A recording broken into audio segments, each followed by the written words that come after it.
ఉంది? కాదని అనక ఒరేయ్ పెదబాబు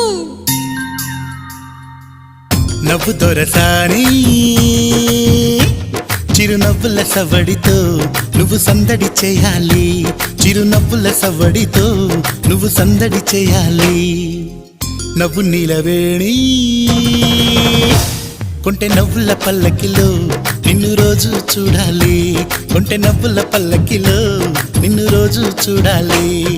నిత్య మల్లె పూలాగా నువ్వు ముద్దుగా నవ్వుతూ